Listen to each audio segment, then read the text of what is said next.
कि एग्जाम में अच्छे मार्क्स आने का रीज़न क्या है, कारण क्या है, काज क्या है, मेरी मेहनत, मैं मेहनती हूँ, ठीक है, आपने अपने ऊपर डाल दिया। लेकिन बाय द डिफ़ॉल्ट यही किसी दूसरे बच्चे के साथ हुआ और वो पढ़ने में ठीक है, मतलब बिलो एवरेज है, लेकिन उसके मार्क्स क्या आ गए, बिल्कुल कम, फेल होने को है वो। लेकिन उसने क्या किया, टीचर पर ब्लेम डाल दिया, क्वेश्चन पेपर पर ब्लेम डाल दिया कि question paper out of syllabus था। टीचर्स ने मार्किंग बिल्कुल टाइट की, मेरे को तो हिलने ही नहीं दिया, मुझे तो टाइम ही नहीं दिया, मेरा तो एग्जाम पेपर पहले मुझसे छीन लिया गया।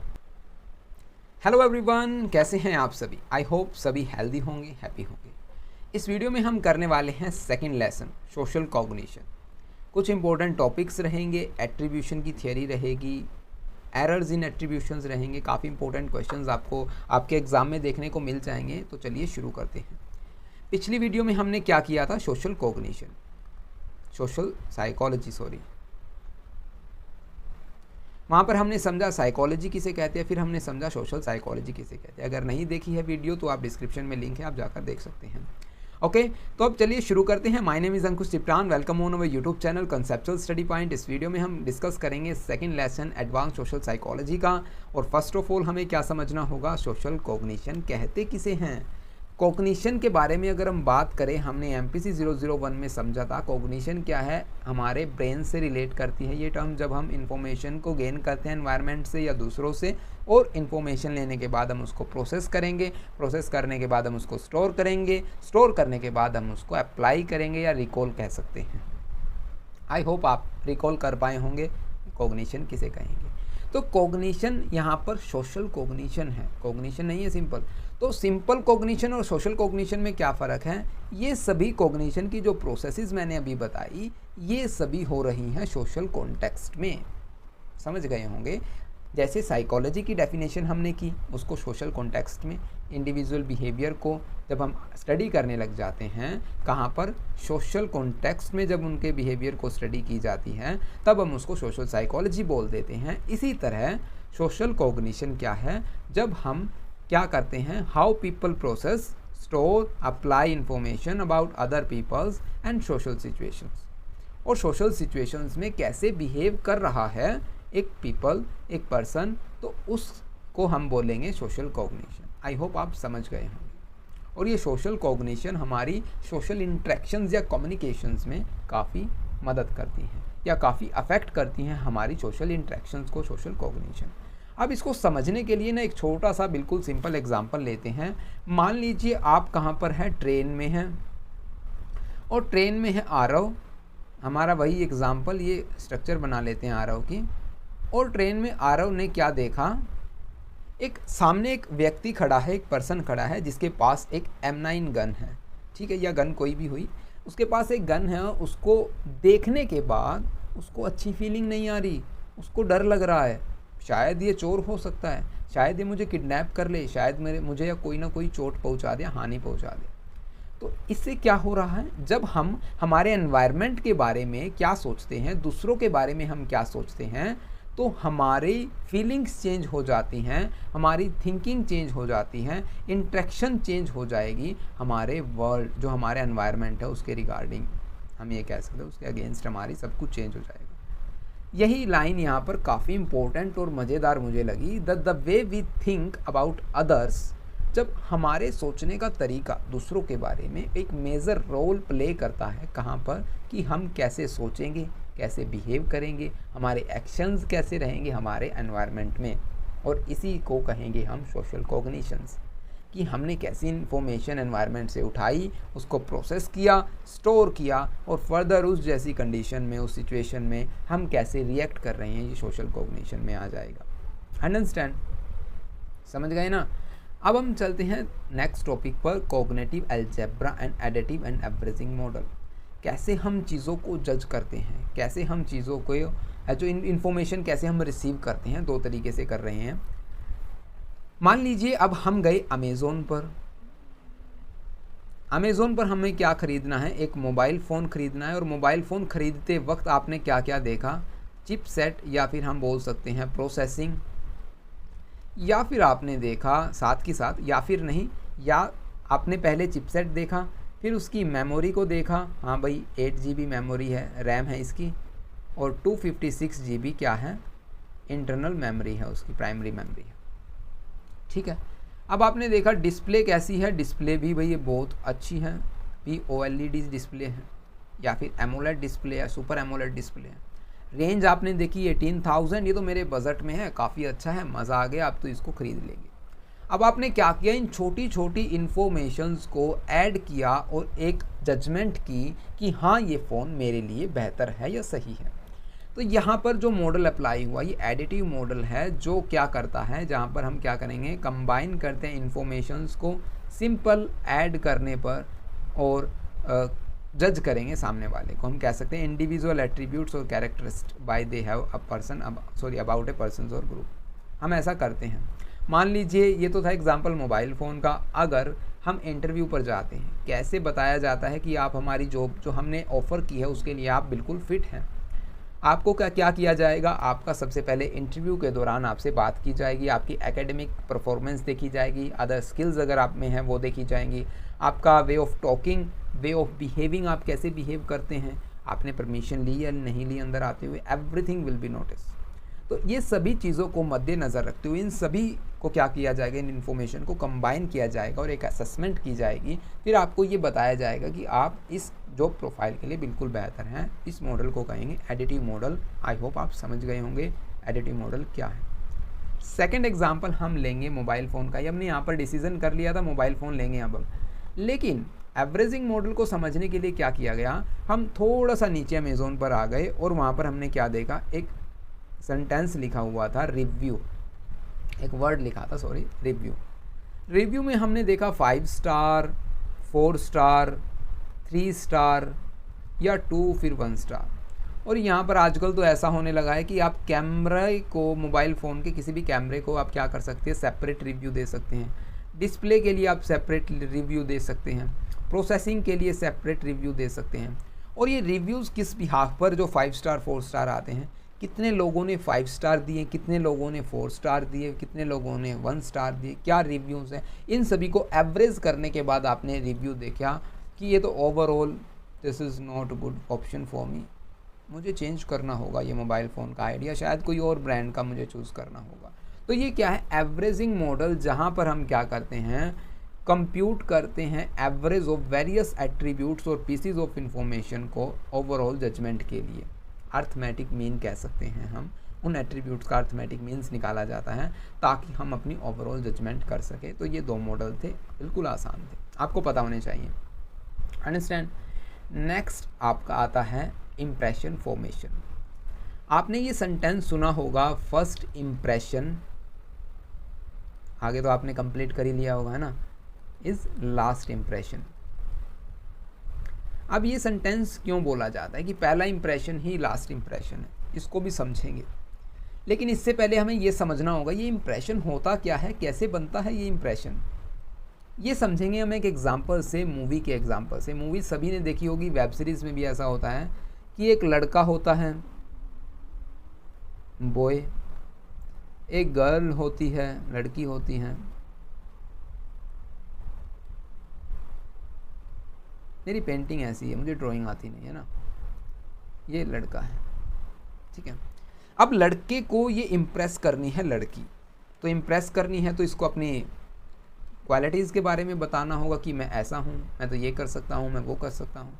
तो ये क्या करेगा, इसको गुंडों से बचाएगा, जितनी बार भी इसको मदद की ज़रूरत होगी तो ये मदद करेगा इसकी, फिनेंशियली, इमोशनली, जो भी ये सपोर्ट कर सकता है वो करेगा। ये औरों की भी मदद कर रहा है जब ये लड़की इसके सामने होती है, ठीक है। तो यहाँ पर क्या चल रहा है, अगर आप सोचेंगे, थोड़ा कॉन्शियस होकर सोचेंगे, तो आपको ये दिखेगा कि जितनी भी इंफॉर्मेशन ये इस लड़की को प्रोवाइड करवा रहा है, अवेलेबल इन्फॉर्मेशन, ऐसा नहीं है कि ये इन्फॉर्मेशन कहीं से भी लड़की को मिल जाएगी। At that situation all those information जो ये लड़की गैदर करेगी इस लड़के के बारे में, अगर वो अच्छी इन्फॉर्मेशन होगी तो मोस्ट प्रोबेबली ये लड़की इम्प्रेस हो जाएगी इस लड़के से। आप मेरे हिसाब से समझ गए होंगे। तो इम्प्रेशन फॉर्मेशन किस तरह होता है कि हम क्या करते हैं, we form an overall impression of someone. हम किसी भी मान लीजिए हम भी कई बार कॉलेज में जाते हैं, सामने वाले को देखते हैं, अरे यार ये तो काफ़ी हैंडसम है ना, या तो काफ़ी ब्यूटीफुल है, देखिए कैसे चल रही है, या कैसे इसका बोलने का तरीका देखो यार, काफ़ी इन्फ्लुएंसिंग है है ना। तो हम कैसे जज करते हैं, हम ओवरऑल जितनी भी इन्फॉर्मेशन हमारे पास अवेलेबल है हम उससे सामने वाले को जज करते हैं। Character abilities based on available information about their traits and behaviour. तो इससे ये उस प्रोसेस को क्या बोला जाता है, इम्प्रेशन फॉर्मेशन। इस तरह हम किसी के रिगार्डिंग क्या करते हैं, इम्प्रेशन को फॉर्मेट करते हैं, फॉर्म करते हैं। अब इस इम्प्रेशन में ना दो चीज़ें काफ़ी इम्पोर्टेंट है। क्या इम्पोर्टेंट है, प्राइमरी इफ़ेक्ट और रेसेंसी इफ़ेक्ट। अब ये क्या है, अगर आपको मैं बताऊं कि चलिए एक दो एग्जांपल लेते हैं, दो नहीं, सबसे बेस्ट मुझे लगा ये वाला एग्जांपल। मान लीजिए इस लड़के ने, जो ये एक्टर था ऊपर, यही वाला एक्टर लेते हैं। इस लड़की को क्या पता चलता है, इस लड़के ने तो पहले किसी का रेप किया है या इसने चोरी की है, रेप ठीक रहेगा यहाँ पर। तो पहले कभी किसी का रेप किया है जो कि इसकी पर्सनैलिटी को अब अफेक्ट करेगा। यहाँ पर इम्प्रेशन फॉर्मेशन में क्या करेंगे, जो प्राइमरी अफेक्ट है, earlier information has a strong impact than later information. और अब इस लड़की को क्या पता चल रहा है, ये काफ़ी अच्छा, इसने बदलाव आ चुका है।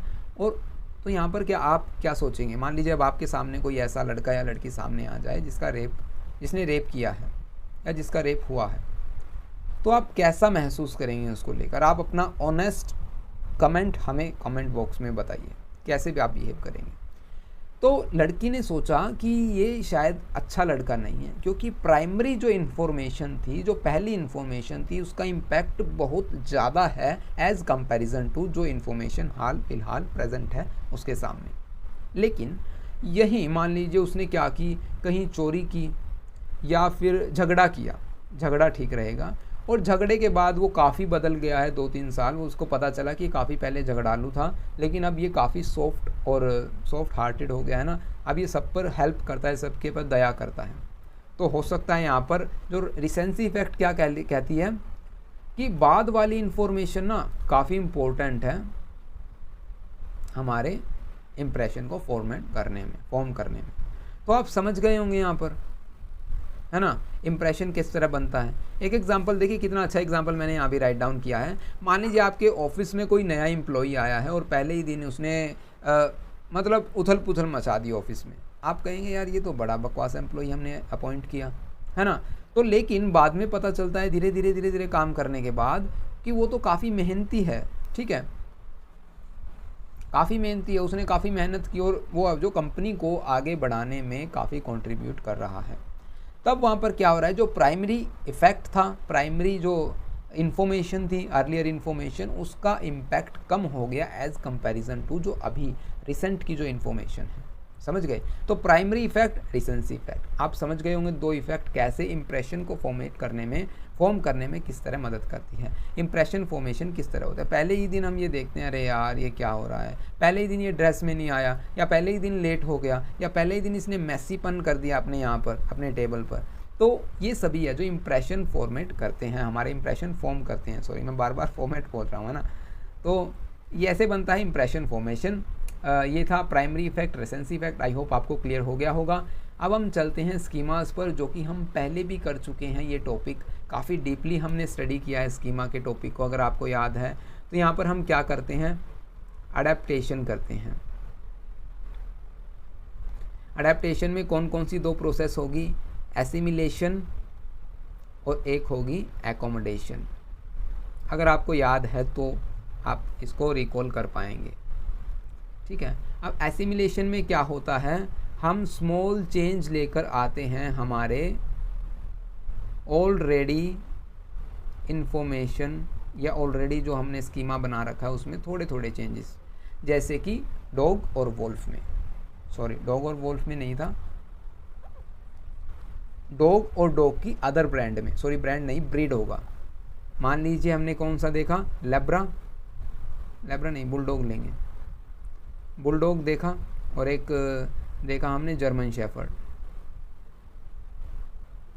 अब पहली बार आपको जर्मन शेफर्ड के बारे में इंफॉर्मेशन ली, उसका स्कीमा बना, ऐसे ऐसे 4 टांगे 2 कान और इस तरह से भौंकता है, वो बाग करता है। तो ये सभी है जो जर्मन शेफर्ड की हमने कैरेक्टरिस्टिक्स एक स्कीमा क्रिएट कर दिया। जैसे ही हमने बुलडॉग को देखा वही कैरेक्टरिस्टिक्स, बस थोड़ी चेहरा अलग यार, मतलब थोड़ा ना दिखने में थोड़ा अलग है, बाकी सब कुछ सेम है। तब हमें पता चला इसकी तो ब्रीड अलग है, ये बुलडॉग है वो जर्मन शेफर्ड है दोनों डॉग ही। तो small changes already existing schemas में, ऑलरेडी एग्जिस्टिंग इन्फॉर्मेशन में हमने क्या किया, थोड़ा सा छोटा सा चेंज किया, जिसको हम कहेंगे एसिमिलेशन। एकोमोडेशन किसे कहेंगे, जब हमें क्या पता चले वोल्फ और German shepherd both are totally different, दोनों ही बिल्कुल अलग हैं, ठीक है, ये अलग है और ये बिल्कुल अलग है, हमें कॉन्सेप्ट, हमें अलग स्कीमा ही क्रिएट करना पड़ जाता है, उसको कहेंगे हम एकोमोडेशन।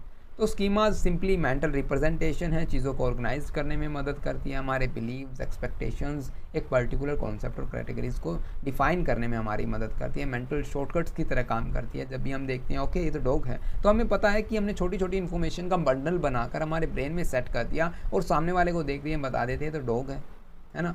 तो इस तरह ये स्कीमाज होते हैं, इसको आप पढ़ लीजिएगा, ठीक है। ये बिल्कुल ईजी है क्योंकि ये मैंने पहले भी करवा रखा है, अब मैं बार बार करवाऊँगा एक ही कॉन्सेप्ट को, तो फिर आप भी समझ सकते हैं वीडियोस बोरिंग हो जाएंगी, क्योंकि कंटिन्यूसली जो देखते आ रहे वीडियोस वो शायद ना देखें।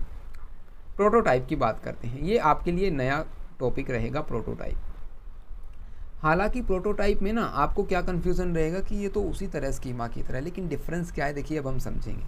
अगर मैंने आपको कहा, सबसे बेस्ट एग्जाम्पल एप्पल का ही लिया जाता है। एप्पल क्या है, एप्पल इज़ ए प्रोटोटाइप, हम ये लिखते हैं प्रोटोटाइप ऑफ फ्रूट्स। और एप्पल के कैरेक्टरिस्टिक्स क्या हैं, मतलब एक फ्रूट को आप क्या समझते हैं, फ्रूट को क्या समझते हैं, जो कि मीठा होगा, है ना, या फिर हमें क्या करना होगा, उसके पापड़ को उतार के खाना होगा, या उसमें बीज मिलेंगे, ठीक है, या फिर कुछ छोटी शेप का होगा, या बड़ी शेप के भी फ्रूट होते हैं, लेकिन हम ऐसे कैरेक्टरिस्टिक्स बना सकते हैं कि मीठा है, उसमें बीज होंगे, पापड़ होता है, हम उसको पापड़ के साथ भी खा सकते हैं और उसके छिलक को उतार के भी खा सकते हैं। तो ये कुछ कैरेक्टरिस्टिक्स बता दिए, डेफिनेशन समझाने के लिए हमने क्या किया, एप्पल का यूज़ किया, अंडरस्टैंड। तो यहाँ पर हम क्या कर रहे हैं, डिफाइंड कैरेक्टरिस्टिक्स और पर्टिकुलर एग्जाम्पल जो कि डिफाइन करता है कि फ्रूट क्या है, फ्रूट क्या है, एप्पल है। तो इस तरह हम समझते हैं कि एप्पल क्या है, प्रोटोटाइप है फ्रूट्स का।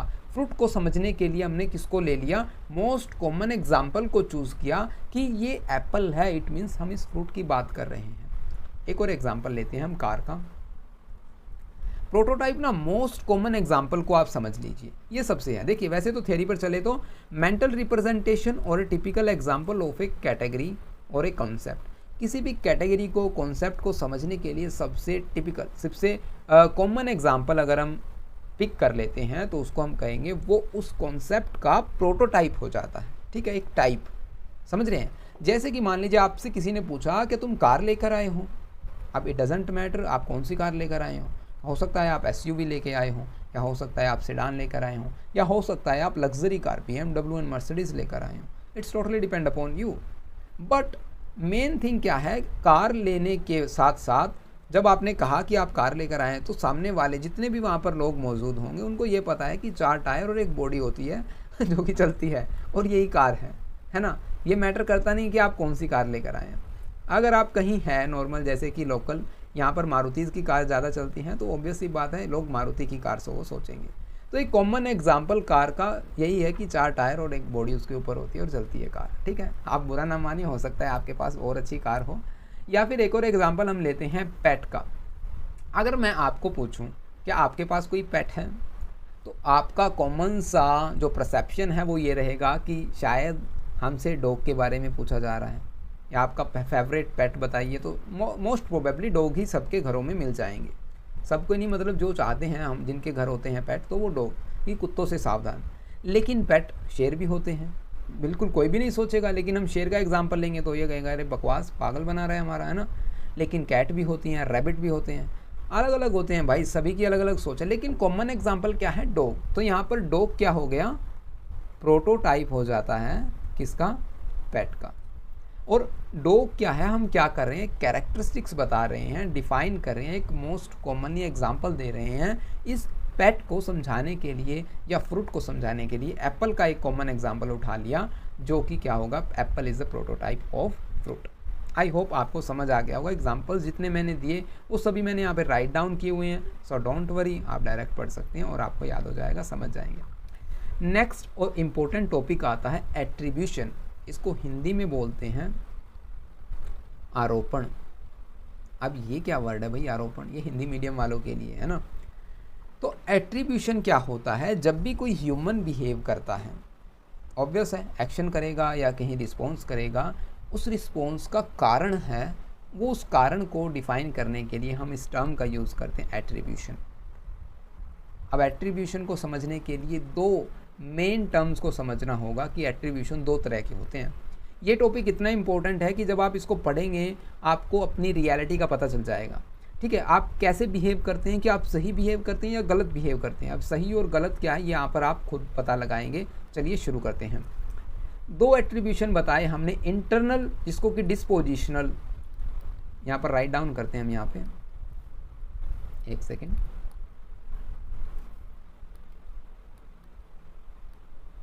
इंटरनल और एक्सटर्नल, इसको ना एग्जाम्पल के बिना आपको समझ नहीं आएगा। इंटरनल को बोलते हैं डिस्पोजिशनल और एक्सटर्नल को बोलते हैं सिचुएशनल। एक सबसे आसान कॉमन एग्जाम्पल मैं लेकर आपको समझाता हूँ। एक लड़का है, या आप खुद अपने आप को कंसीडर कीजिए, 10th और 12th की आप बात मान सकते हैं। मान लीजिए आपका एग्ज़ाम बाय द डिफ़ॉल्ट इतना अच्छा चला गया कि आप पासिंग मार्क्स से बेहतर आपके मार्क्स आ गए, और आप पढ़ने में क्या है, बिल्कुल लो, बिलो, है ना, या बिलो एवरेज आप बोल सकते हैं कि आप एवरेज से भी बिल्कुल नीचे हैं। लेकिन बाय द डिफ़ॉल्ट आपने कहीं से चीटिंग की, या आप जो चीट्स लेके गए, और फिर आपके मार्क्स है जो अच्छे आ गए। लेकिन जैसे ही मार्क्स अच्छे आए, आप दो तरह से बिहेव कर सकते हैं ऑनेस्टली। या तो आप ये बता दीजिए कि मैंने तो चीटिंग की थी, बात ख़त्म, ठीक है। लेकिन हम ऐसा करते नहीं। ओरिजिनल बिहेवियर क्या है हमारा, हम कहेंगे कि नहीं मैंने तो खूब मेहनत की थी, मैं तो पढ़ता था, मैं तो दिन रात पढ़ता था। जब आप सो जाते थे ना मम्मी पापा, तब मैं रात को उठ के पढ़ता था। तो ये क्या है कि आप अपने बिहेवियर, जो मेन काज है, जो आपने रिस्पॉन्स किया, उसका कारण आप किसको बता रहे हैं, इंटरनल डिस्पोजिशन यहाँ पर हो रहा है कि आपने अपने ऊपर अपने जो इंटरनल जो आपके कैरेक्टरिस्टिक्स, आपकी एबिलिटीज़ है, उनको शो किया कि एग्ज़ाम में अच्छे मार्क्स आने का रीज़न क्या है, कारण क्या है, काज क्या है, मेरी मेहनत, मैं मेहनती हूँ, ठीक है। आपने अपने ऊपर डाल दिया। लेकिन बाय द डिफ़ॉल्ट यही किसी दूसरे बच्चे के साथ हुआ, और वो पढ़ने में ठीक है, मतलब बिलो एवरेज है, लेकिन उसके मार्क्स क्या आ गए, बिल्कुल कम, फेल होने को है वो। लेकिन उसने क्या किया,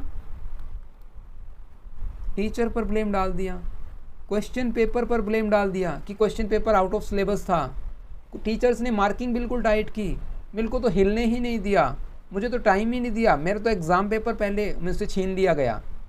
तो ये क्या है, सभी एक्सटर्नल फैक्टर हैं। आप अपने आप को एक्सेप्ट तो कर ही नहीं रहे, लेकिन आप अपने बिहेवियर, जो एक्शन, जो बिहेवियर आपने किया, उसका जो क्या कर रहे हैं, उसका जो वो क्या कहते हैं इसको, रिस्पॉन्सिबिलिटीज़ आप ले नहीं रहे, बल्कि एक्सटर्नल सिचुएशन पर डाल रहे हैं। ये है एट्रीब्यूशन, आरोपण, कि आप कहाँ पर रोपण कर रहे हैं, देखिए अपने बिहेवियर का। तो चलिए अब थ्योरी पर चलते हैं। ये तो था एग्जाम्पल, अंडरस्टैंड, हाँ ओके। तो थ्योरी पर चलते हैं। इंटरनल इन दोनों को स्टडी करेंगे पहले, सॉरी स्टडी तो हम कर ही रहे हैं, अभी तो रीड करेंगे बस। This type of attribution occurs when we attribute the cause of a person's behavior to their internal personal characteristics or traits। जब हम बिहेवियर के कारण को, जो हमने रिस्पॉन्स किया है, उसका कारण क्या बताएं, कैरेक्टरिस्टिक्स, हमारे ट्रेट्स बता दे, तो हम इंटरनल डिस्पोजिशनल, जब ये समझ लीजिए आप अपने ऊपर ले रहे हैं, जितनी भी अच्छी चीज़ें आपने खाना बनाया, बाय द डिफ़ॉल्ट अच्छा बन गया, आपको आता नहीं तो आपने कहा अरे मैं तो मास्टर शेफ़ हूँ, मुझसे तो कुछ भी बनवा लो, मैं तो सब कुछ परफेक्टली करता हूँ। तो इंटरनल डिस्पोजिशन है। और बाय द डिफ़ॉल्ट नमक ज़्यादा गिर जाता है, खाने में आपने ज़्यादा नमक डाल दिया, तो आप कहेंगे इसने डलवा दिया मम्मी, मैंने तो डाला ही नहीं, इसने तो पहले डाल दिया और बाद में मुझे बताया तक नहीं, तो इसकी गलती हुई ना। तो ये क्या है, सिचुएशनल, आप औरों पे डाल रहे हैं, सिचुएशन पर डाल रहे हैं। तो एग्जांपल्स मैंने राइट डाउन किए हैं, एग्जांपल मैंने दे दिए हैं, आप उनसे समझ सकते हैं। अब आती है बात, ठीक है, एरर्स समझते हैं। अब कौन कौन सी एरर्स हम एट्रीब्यूशन में करते हैं। ये एरर्स काफ़ी इंपॉर्टेंट है और हम सभी करते हैं, और हमने की है, एक नहीं लाखों बार की है। चलिए अब देखते हैं कब कब की है। सबसे पहले आती है फंडामेंटल एट्रीब्यूशन एरर। सबसे मोस्ट कॉमनली एरर ऐसी ही होती है, और ये सभी कॉमन ही है, सभी हम करते हैं। फंडामेंटल एरर में क्या होता है, हम जो हमारे एनवायरमेंटल फैक्टर है ना उनको तो अंडर एस्टिमेट कर देते हैं, ठीक है, और जो इंटरनल फैक्टर्स हैं उनको ओवर एस्टिमेट, ओवर एम्फेसाइज करते हैं उनको। अब आप ये कैसे समझेंगे? अब यहाँ पर इसे समझने के लिए हमें एक एग्जांपल यहाँ पे राइट डाउन किया हुआ है। देखिए, मान लीजिए कोवर्कर है आपका, वो लेट आता है, और ये एक ही एग्जांपल ना सभी एरर्स में चल जाएगा, देखना कैसे। तो एक कोवर्कर है, लेट पहुँचता है पहले दिन काम पर, ठीक है। तो आपने क्या कहा कि सर बाहर काफ़ी ट्रैफिक था, मेरी बाइक में पंचर हो गया, शायद मैं रेड लाइट पर मैं फंस गया। तो ये सभी आप रीज़न देंगे और कहेंगे कि एनवायरमेंटल फैक्टर्स की वजह से लेट हुआ हूँ, अदरवाइज़ मैं काफ़ी पंचुअल हूँ, है ना।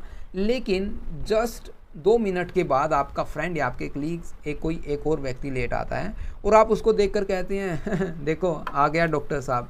मतलब डॉक्टर साहब मीन्स देखो ये पंचुअल नहीं है, टाइम का ईमानदार ही नहीं है, मतलब डेली लेट आता है, कोई मैटर ही नहीं करता, इसको रिस्पॉन्सिबिलिटीज़ का कोई बोध ही नहीं है, अपनी रिस्पॉन्सिबिलिटीज़ को ये समझता ही नहीं है। तो ये सभी हम क्या करते हैं, हम खुद एक्टर बन जाते हैं और दूसरे को ऑब्जर्व करते हैं, और यहीं पर हम एरर करते हैं कि हम वहाँ पर दूसरों को तो क्या समझते हैं, डिस्पोजिशनल फैक्टर्स की वजह से वो लेट हुए हैं, और अपने आप को सिचुएशनल फैक्टर्स की वजह से। इसी को कहेंगे एक्टर ऑब्जर्वर बायस। काफ़ी इंपॉर्टेंट टॉपिक है, आई होप आपको मज़ा आ रहा होगा यहाँ पर। अगर आपको मज़ा आ रहा है तो प्लीज़ आप कमेंट करके ज़रूर बताइएगा हमें।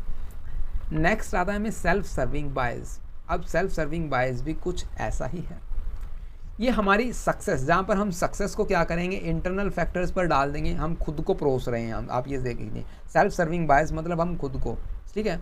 अगर हमने कुछ अच्छा किया तो हमने किया, अगर बुरा किया तो एनवायरनमेंट ने किया। तो ये सेल्फ सर्विंग बायस है कि हमारा लक ही ख़राब था यार, बैड लक, डिफ़िकल्ट सिचुएशंस थी, ठीक है। हम अपने आप को बचाने के लिए, जैसे कि हमने क्या पढ़ा था, डिफेंस मैकेनिज्म का देखा था ना, सेल्फ एस्टीम को बचाने के लिए, तो आप कुछ ऐसे समझ सकते हैं। नेक्स्ट जो सबसे बड़ी गलती और हम सब करते हैं और हमने की भी है, वो हेलो इफ़ेक्ट है। मार्केटिंग में जब भी आप गूगल पर कुछ सामान सर्च करते हैं, आप देखते हैं उसकी फ़ोटो और अरे यार बस मज़ा आ गया, इसको तुरंत ऑर्डर करो। या फिर आप जोमेटो पर देखते हैं, यार देखते ही मुंह में पानी आ जाता है, जब वो घर आता है तो शायद पॉसिबल है कि वो टेस्टी ना लगे।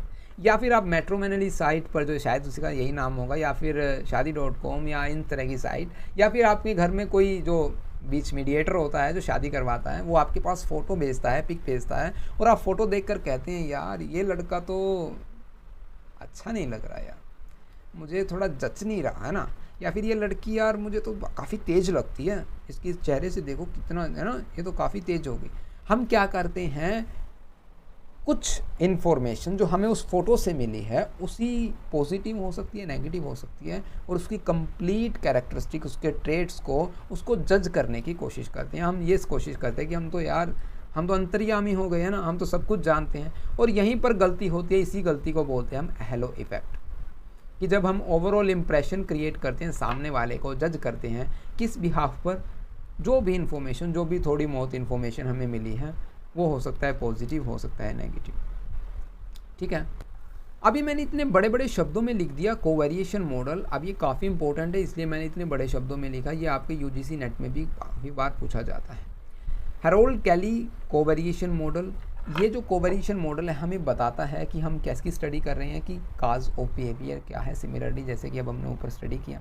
और इसको समझने के लिए हमें 3 टर्म्स को समझना होगा, कंसेंसस, कंसिस्टेंसी और डिस्टिंक्टिवनेस। अंडरस्टैंड?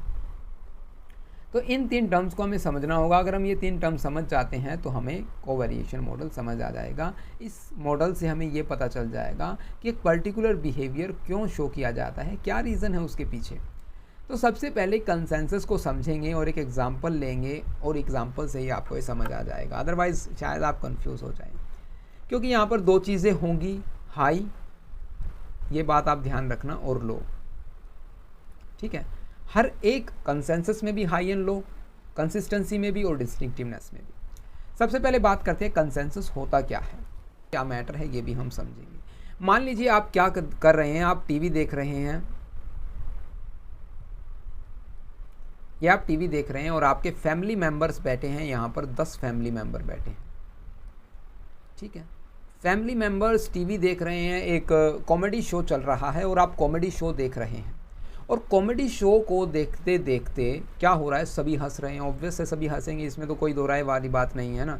अब सभी हंस तो रहे हैं, अब जो एक पर्टिकुलर सिचुएशन क्या है, कॉमेडी शो चल रहा है, सभी हंस रहे हैं, अगर सभी हंसना स्वाभाविक है और ये हंस रहे हैं, इट मीन्स यहाँ पर कंसेंसस हाई है, सभी एक जैसा बिहेव शो कर रहे हैं। यहाँ पर यही समझाया जा रहा है आपको, consensus refer to the extent to which other peoples behave similarly in a given situation, कि आप दूसरों की तरह ही बिहेव कर रहे हैं, इट्स कॉमन। अगर आप हॉरर मूवी देख रहे हैं तो आप डर रहे हैं, ये कॉमन है, सभी डर रहे हैं। अगर आप कॉमेडी शो देख रहे हैं तो आप हंस रहे हैं, अगर आप इमोशनल अत्याचार वाले सीन देख रहे हैं तो आप रो रहे हैं, सभी रो रहे हैं, तो ये कॉमन है। यहाँ इसका मतलब क्या है, यहाँ पर कंसेंसस हाई है। आ गई आपको बात समझ में? मुझे लगता है आपको आ गई होगी, लेकिन लो जब हम करेंगे तो आपको और भी समझ आ जाएगी। कंसेंसस लो कैसे होगा? अब आपके इन फैमिली मेम्बर्स में से जो एक बंदा ऐसा है जिसको ये लगता है अरे यार ये हंस क्यों रहे हैं, मुझे तो मज़ा ही नहीं आ रहा, नो नॉट इंटरेस्टिंग, तो वहाँ पर आप ये समझ लीजिए कि जो वो बिहेव शो कर रहा है वो किसकी वजह से कर रहा है, इंटरनल फैक्टर की वजह से, इंटरनल ट्रेट की वजह से, उसके अंदर है इंटरनल ट्रेट है, तो यहाँ पर लो कंसेंसस होगा, हम ये कह सकते हैं। और यहाँ पर ये किसकी वजह से हंस रहे हैं, सभी एक्सटर्नल फैक्टर की वजह से, कि कॉमेडी शो चल रहा है इसलिए सभी हंस रहे हैं। अगर कॉमेडी शो नहीं होगा तो कोई भी नहीं हंसेगा, इमोशनल अत्याचार वाले सीन नहीं होंगे तो कोई भी नहीं रोएगा, सिंपल है। तो सभी अदर पीपल्स का बिहेवियर यहाँ पर नोट किया जाता है एक पर्टिकुलर सिचुएशन में, अगर सभी का बिहेवियर सेम है तो इसका मतलब कंसेंसस हाई है, और किसी का बिहेवियर अलग है तो इसका मतलब कंसेंसस लो है। और इसी सभी सेम बिहेवियर में से कोई अगर अलग बिहेव कर रहा है तो इसका सिंपल सा मतलब है ये इंटरनल फैक्टर की वजह से कर रहा है, और सभी सेम बिहेव कर रहे हैं तो इसका सिंपल सा मीनिंग है कि ये एक्सटर्नल फैक्टर की वजह से कर रहा है। That is simple. I hope आपको समझ आ गया होगा। अब कंसिस्टेंसी पर चलते हैं। अब यही टीवी शो जो हम यहाँ पर देख रहे थे, यही टीवी शो वही फैमिली के 10 मेंबर हैं, अब ये कंटिन्यूअसली क्या कर रहे हैं, हंस रहे हैं इस कॉमेडी शो के दौरान। अब ये कंसिस्टेंसी शो कर रहे हैं, हाई कंसिस्टेंसी शो कर रहे हैं, इट मीन्स यहाँ पर ये मतलब ऐसा नहीं है कि कॉमेडी शो में हर बार हंसी हंसी हंसी आती रहेगी, ऐसा ज़रूरी थोड़ी है, और ऐसा होता भी नहीं है। कुछ एक मोमेंट तो ऐसी होती हैं कि आप रिलैक्स हो जाते हैं, इट्स ओके, ठीक है चल रहा है, ओके रिलैक्स, लेकिन उनमें से कुछ फैमिली मेम्बर्स ऐसे होंगे जो कि फिर भी हंसते जा रहे हैं। वो क्यों हंसते जा रहे हैं? क्योंकि उनका मिजाज ही खुश मिजाज है। आपने सुना होगा कि ये तो काफ़ी खुश मिजाज है, अरे यार इसका तो मिजाज ही कुछ ऐसा, इसको मत टोको, ये तो सैड ही रहता है, इस तरह की बातें आपने सुनी होगी। इसका मतलब कंसिस्टेंसी क्या है? अगर कंसिस्टेंसी हाई है तो वो किसकी वजह से है, इंटरनल फैक्टर की वजह से है। अगर कंसिस्टेंसी क्या है, लो है, तो वो किसकी वजह से है, एक्सटर्नल फैक्टर की वजह से है। आप समझ पा रहे हैं मतलब मैं इंटरनल एक्सटर्नल फैक्टर किस तरह कैसे मैं समझा रहा हूँ आपको, आप समझ पा रहे हैं?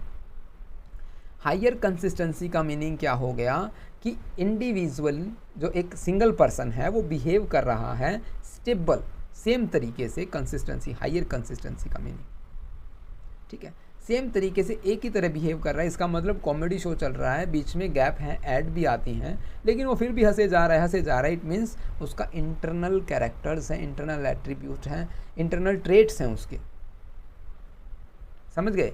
तो ये उसकी वजह से हो रहा है।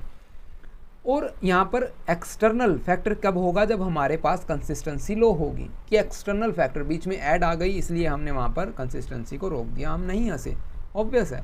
तो यहाँ पर आप समझ गए हैं ना कि दो, हाई और लो, हाई अगर होगी तो इंटरनल फैक्टर, लो होगा तो एक्सटर्नल फैक्टर। अब आता है डिस्टिंक्टिवनेस, वही टीवी शो,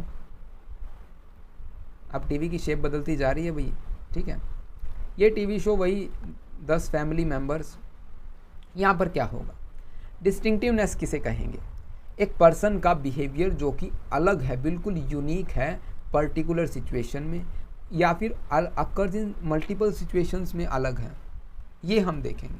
यूनिक सिचुएशन किसको कहेंगे? मान लीजिए यही हमारा शो चल रहा है हंसी मजाक वाला, फैमिली मेम्बर, वही टीवी शो कॉमेडी शो चला हुआ है, और अब यहाँ पर क्या हो रहा है, डिस्टिंक्टिवनेस, हम फ़र्क देख रहे हैं कि जब कॉमेडी शो चल रहा है तब इन फैमिली मेम्बर्स का बिहेव कैसा है, और जब टीवी एड्स दिखा रहा है तब इनका बिहेवियर कैसा है। अब मान लीजिए दोनों में डिफरेंस है ही नहीं, दोनों बिहेवियर में, तो आप क्या कहेंगे, डिस्टिंक्टिवनेस क्या है, कम है, है ना, क्योंकि ये बंदा कॉमेडी शो देख रहा है तब भी हंस रहा है, एड्स देख रहा है तब भी हंस रहा है, इसका मतलब कोई फ़र्क है नहीं। डिस्टिंक्टिवनेस स्लो हो गई, डिस्टिंक्टिवनेस स्लो हो गई तो हमने ऊपर क्या पढ़ा था, फ़र्क है ही नहीं, दोनों में हंसे जा रहा है, तो इसका मतलब वो उसका इंटरनल फैक्टर है। समझ गए? तो यहाँ पर क्या कहेंगे हम, डिस्टिंक्टिवनेस अगर लो हो गई तो वो इंटरनल फैक्टर होगा, ठीक है। अगर डिस्टिंक्टिवनेस हाई होगी, डिस्टिंक्टिवनेस हाई का मतलब क्या होगा कि कॉमेडी शो में तो हंस रहे हैं लेकिन एड्स पे रिलैक्स बैठे आपस में बात कर रहे हैं, बहुत काफ़ी डिफरेंस हो जाता है। तो ये क्या है, डिस्टिंक्टिवनेस, दोनों का फ़र्क, uniqueness of behaviour, uniqueness of a particular behaviour in a particular situations. तो डिस्टिंक्टिवनेस हाई होगी, और हाई होने का मतलब क्या हो जाता है, ये होगा हमारा एक्सटर्नल फैक्टर की वजह से, एक्सटर्नल एट्रीब्यूशन होगा। आई होप आपको समझ में आ गया होगा कंसेंसस, कंसिस्टेंसी, एट्रीब्यूशन। एक बार और रिव्यू लेंगे इसका। यहाँ पर मैंने ना इसको काफ़ी ब्रीफली राइट डाउन किया है, आप जब इसको पढ़ेंगे ना तो आपको इजीली समझ आ जाएगा। अदरवाइज़ आप ये वाला एग्जांपल याद रखिएगा, काफ़ी चीज़ें आपको समझ आ जाएंगी। हमारे पास कौन कौन सी चीज़ें हैं यहाँ पर, कंसेंसस, कंसिस्टेंसी और डिस्टिंक्टिवनेस, ठीक है। अब ये एग्जाम्पल यहाँ पर आप फाइनल है, ये अभी आप समझ लीजिए, अगर आपको नहीं समझ आया तो अदरवाइज़ आप वीडियो को रिज्यूम करके देखिएगा, ठीक है। कंसेंसस में क्या बताया था कि जैसे सभी बिहेव करते हैं वैसे ही सब बिहेव कर रहे हैं। जिस तरह की कंडीशन, एक पर्टिकुलर कंडीशन दे दी जाती है, यहाँ पर हम लिखते हैं कॉमेडी शो चल रहा है और 10 मेंबर टीवी देख रहे हैं और 10 के 10 मेंबर क्या कर रहे हैं, लाफिंग।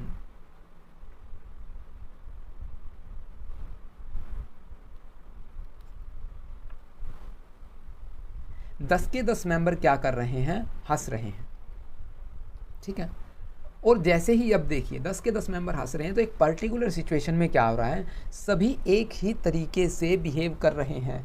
इट मीन्स यहाँ पर कंसेंसस मतलब सहमति, हम एक पर्टिकुलर ग्रुप में अदर्स जैसे दूसरे बिहेव कर रहे हैं हम भी वैसे ही बिहेव कर रहे हैं, तो ये क्या है, कंसेंसस यहाँ पर हाई है। हाई है तो इसका मतलब क्या हो रहा है कि कॉमेडी शो चल रहा है इसलिए हम सभी हंस रहे हैं, और सभी हंस रहे हैं तो हम सभी हंस रहे हैं। तो इट मीन्स यहाँ पर कंसेंसस हाई हुआ, तो ये क्या हो गया, एक्सटर्नल फैक्टर पर एक्सटर्नल एट्रीब्यूशन। अंडरस्टैंड? अब इनमें से मान लीजिए कोई एक पर्सन ऐसा है जिसको लगता है यार ये वैसे ही हंस रहे हैं, मुझे तो कोई खास मज़ा नहीं आ रहा। आपके साथ भी कुछ ऐसा होता होगा कि आपके फ्रेंड सर्कल में कभी किसी ने कोई जोक सुनाया, आपको कुछ ज़्यादा इंटरेस्टिंग नहीं लगता। तो हो सकता है दो पॉसिबिलिटीज़ है, या तो आप सभी के साथ हंसे तो कंसेंसस हाई, एक्सटर्नल एट्रीब्यूशन की जोक सुनाया है, एक्सटर्नल एट्रीब्यूशन इसलिए हम सभी हंसे, या फिर आपको ये लगा कि अरे ये तो कुछ खास नहीं है, मज़ा नहीं आया, तो वहाँ पर कंसेंसस क्या है, लो है, आपकी यूनिक क्वालिटी है, आपकी यूनिक ट्रेट्स हैं, आपने नहीं हंसे। तो आप ये किसकी वजह से हुए, इंटरनल एट्रीब्यूशन। आई होप अब आपको क्लियर हो गया है। कंसिस्टेंसी में क्या हो रहा है, वही कॉमेडी शो चल रहा है, वही 10 मेंबर हैं और वही 10 मेंबर क्या कर रहे हैं, कंसिस्टेंटली हंस रहे हैं। अब दो पॉसिबिलिटीज़ हैं यहाँ पर भी, या तो वो एड्स जो आ रही हैं उनमें भी हंसे जा रहे हैं, समझ रहे हैं। अगर वो एड्स में, कॉमेडी शो में तो हंस रहे हैं और बाद में भी हंसते ही जा रहे हैं कंप्लीट शो के दौरान, एड्स में भी, टीवी एड्स, एडवर्टाइजमेंट में भी, तो इसका मतलब वहाँ पर क्या हो गया, कंसिस्टेंसी क्या हो गई, हाई हो गई। और कंसिस्टेंसी जब हाई हो गई तो यहाँ पर किसकी वजह से हो रहा है, वो इंटरनल फैक्टर की वजह से, क्योंकि वो सभी खुश मिजाज हैं, उनको हंसना पसंद है। एड्स में कोई हंसता है क्या, नहीं हंसता, लेकिन वहाँ पर वो हंसे जा रहे हैं, इट मीन्स वो इंटरनल फैक्टर की वजह से हो रहा है। और अगर कंसिस्टेंसी लो है तो इसका मतलब वो किसकी वजह से हंस रहे हैं, कॉमेडी शो की वजह से हंस रहे हैं, सीधी सी बात है। तो यहाँ पर क्या हो गया, एक्सटर्नल एट्रीब्यूशन। डिस्टिंक्टिवनेस का मतलब क्या है, डिफरेंस बिटवीन टू बिहेवियर्स। आप कॉमेडी शो में हंस रहे हैं लेकिन आप एड्स में नहीं हंस रहे हैं, दोनों बिहेवियर में काफ़ी फ़र्क है। तो यहाँ पर फ़र्क है तो डिस्टिंक्टिवनेस क्या हो गई, हाई हो गई। और अगर आप वैसे भी हंस रहे हैं और एड्स में भी हंस रहे हैं, कोई फ़र्क है ही नहीं, तो डिस्टिंक्टिवनेस क्या हो गई, लो हो गई। अब जब लो होगी तो इसका मतलब आप दोनों में हंस रहे हैं, डिस्टिंक्टिवनेस है नहीं, लो है, तो आप यहाँ पर क्या करेंगे, आपका इंटरनल एट्रीब्यूशन होगा, और हाई होगा तो तब आप क्या करेंगे, एक्सटर्नल एट्रीब्यूशन की वजह से आपने बिहेवियर शो किया, कि एक्सटर्नल कोई फैक्टर था उसकी वजह से आपने बिहेवियर को शो किया। तो ऐसे आई होप अब आपको ये काफ़ी समझ आ गया होगा कि एक्सटर्नल एट्रीब्यूशन किन किन कारणों में होगा, हाई कंसेंसस और लो कंसिस्टेंसी और high external attribution. Internal attribution कब कब होगा, लो कंसेंसस में होगा, हाई कंसिस्टेंसी में होगा और लो डिस्टिंक्टिवनेस में होगा। ये आपसे क्वेश्चन पूछा जा सकता है यूजीसी नेट में। तो मैंने पूरी कोशिश की, अगर फिर भी आपको ना समझ आए तो आप मुझे कमेंट करके ज़रूर बताइएगा। मैं इस पर एक शॉर्ट वीडियो, एक अच्छे एग्जाम्पल, इससे भी अच्छा एग्जाम्पल कोशिश करूँगा, लेकिन मुझे लगता नहीं इससे अच्छा एग्जाम्पल कोई होगा। नेक्स्ट आता है हमारे पास डार्ले बैम सेल्फ परसेप्शन थ्योरी। काफ़ी इंटरेस्टिंग थ्योरी है ये भी, ये आपको एग्ज़ाम में देखने को नहीं मिलेगी, लेकिन फिर भी आपको समझनी चाहिए क्योंकि ये आपकी लाइफ से रिलेटेड है। अब आपके साथ कभी ऐसा हुआ है कि आप कॉलेज में गए हो 10 दिन 15 दिन 20 दिन के बाद, या फिर आपकी लाइफ में कभी ऐसा हुआ हो कि आप ये कंफ्यूज हैं कि मैं सामने वाले के साथ क्या रिलेशनशिप रखूं, मैं उसका बेस्ट फ्रेंड हूं, मैं उसको पसंद करता हूं, या हम रिलेशनशिप में हैं, क्या है मुझे नहीं पता यार, लेकिन मैं कंफ्यूज हूं। और इस कन्फ्यूज़न को दूर करने के लिए आप क्या करते हैं, आप सोचते हैं मैं पिछले 10 दिनों से यार मैं उसके साथ बात कर रहा हूँ, है ना, तो हम साथ में कॉलेज जाते हैं, साथ में कॉलेज आते हैं, क्लासेस हम साथ में बंक करते हैं, क्लासेस साथ में अटेंड करते हैं, कैंटीन में जाते हैं, मैसेजेस हम एक दूसरे को करते हैं, तो हम बेस्ट फ्रेंड तो हैं, ये तो कंफर्म हो गया। अब ये कैसे कंफर्म हुआ, उसने क्या किया, अपने बिहेवियर को ऑब्जर्व किया। तो डार्ले बैम सेल्फ परसेप्शन थ्योरी यही कहती है कि हम खुद को कैसे परसीव कर रहे हैं, सेल्फ परसीव, ठीक है। हम अपने एटीट्यूड को समझने के लिए, अपने बिलीव्स को समझने के लिए क्या करते हैं, हमारे बिहेवियर को ऑब्जर्व कर रहे हैं कि पिछले 10 दिन 15 दिन से मेरा बिहेवियर उसके प्रति क्या है, तब मेरा एटीट्यूड बना कि मैं सामने वाले को पसंद करता हूँ, वो मेरा क्रश है या वो मेरी गर्लफ्रेंड या बॉयफ्रेंड है या मेरा बेस्ट फ्रेंड है। ये सभी चीज़ें हम अपने बिहेवियर को ऑब्जर्व करके बताते हैं, और ये सिर्फ उन्हीं के लिए है जो कंफ्यूज हैं। ऐसा नहीं है कि भाई जिसने सोच ही लिया उसका तो क्या किया जाए, लेकिन जो कंफ्यूज है वो क्या करते हैं, अपने बिहेवियर को।